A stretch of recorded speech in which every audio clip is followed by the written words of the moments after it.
Thank you to Dr. Wilder for preparing this video. For Class 2 restorations, you can slide a wedge underneath the proximal contact in between the tooth you're working on and the adjacent tooth prior to starting the preparation to help protect that adjacent tooth. Start with the occlusal step and penetrate the occlusal surface to a depth just inside the dentin enamel junction. Extend mesiodistally and buccolingually while protecting the integrity of the cusp tips with the goal of removing caries. Next, we can prepare the proximal box. First, make a ditch cut right along where the enamel meets the dentin and extend the 245 burr to full depth while maintaining a shelf of enamel between your burr and the adjacent tooth. Then gently and carefully move towards the adjacent tooth until you break this enamel free. Return to and refine the proximal box, smoothing both the pulpal floor and axial walls.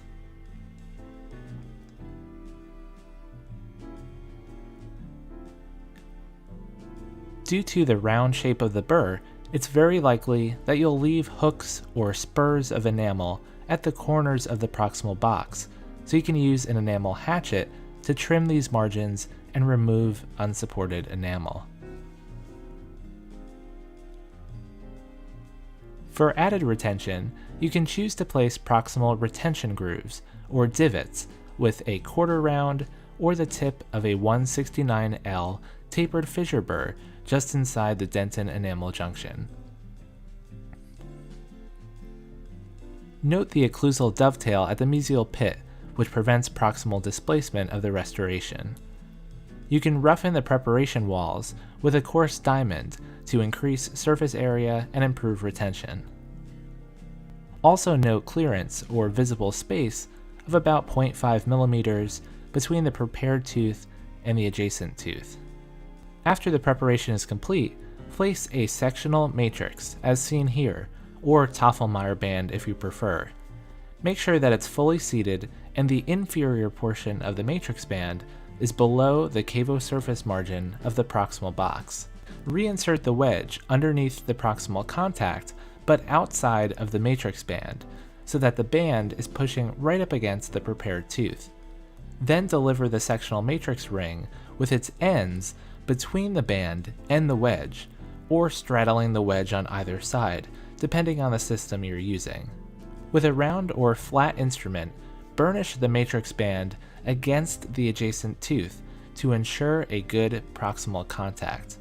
Once your assembly is set, we can move to the next step. Apply 30 to 40% phosphoric acid etch to the entire preparation to clean off surface debris and remove the smear layer of dentin. Let it sit for about 15 to 20 seconds, and then wash it off thoroughly with water and high volume suction, rinsing for about 10 seconds. You can gently dry the tooth, but leave it somewhat moist so you don't collapse the dentin collagen fibrils. Apply prime and bond adhesive with a microbrush to all walls and floors of your preparation. Gently air thin the bond to evaporate the solvent and then cure for about 10 seconds. Place your first 2x2 mm increment of composite material into the proximal box area, compacting it with a blunt hand instrument to ensure that no voids are present. You can dip the end of the instrument in a tiny bit of adhesive to prevent the composite from sticking to it during this step.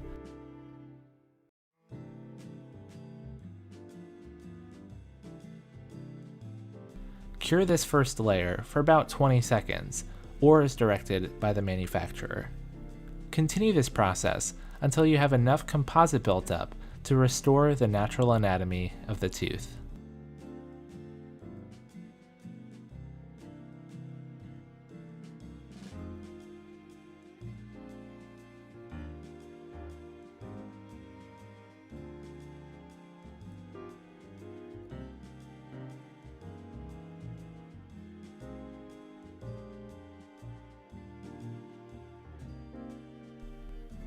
Take special care to re-establish the marginal ridge area against the matrix band, contouring this final layer of composite with a ball burnisher or any composite instrument.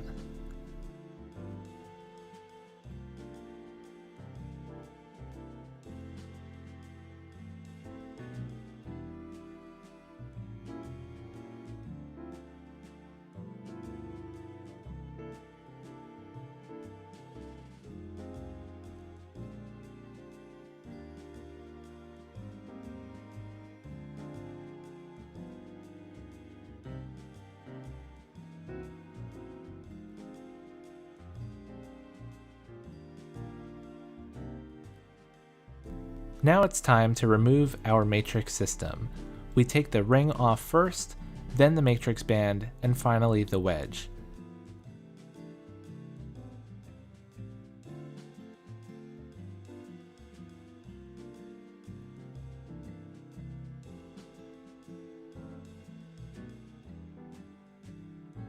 Cure again, this time from the buccal and lingual aspects to ensure polymerization at the gingival margin. You can contour the composite further with a round or football finishing burr to recreate the natural anatomy of the tooth.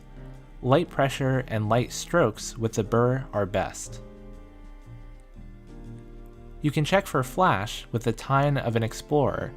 You can remove flash with a finishing burr or manually with a cleoid discoid hand instrument used along the cavosurface margin.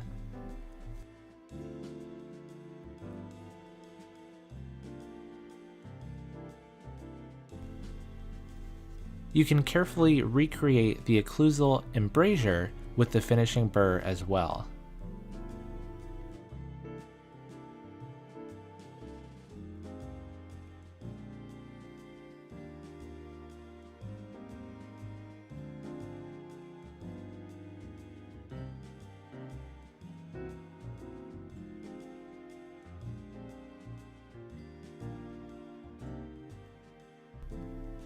Sawflex discs are excellent for contouring the proximal surfaces and recreating the embrasures.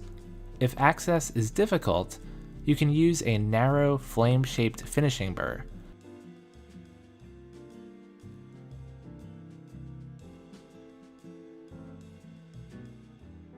A number 12 scalpel blade, or even an amalgam knife, can be used to remove excess composite at the margins.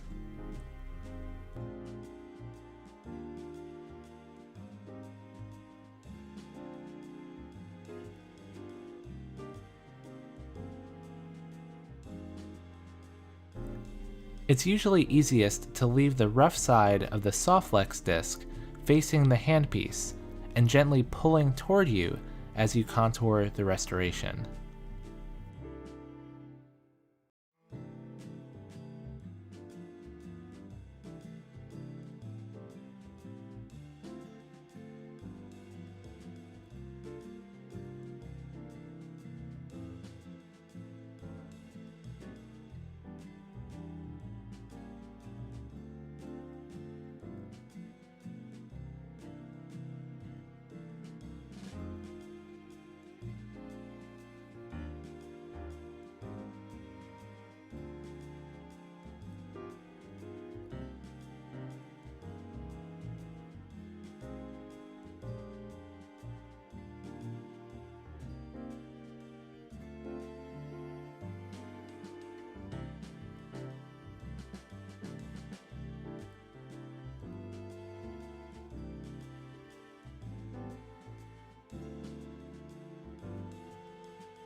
Finally, you can finish and polish the restoration with a silicone-impregnated rubber polishing point. Green, then yellow, then white is the typical coarse to fine Jiffy polishing system.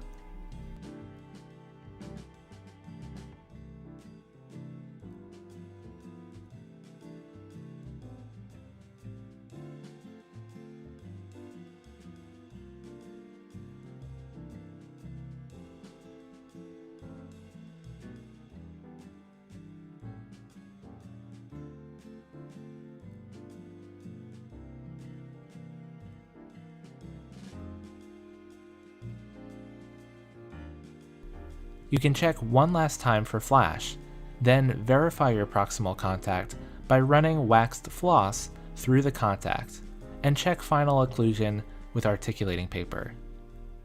Thank you so much for watching. We'll see you in the next video.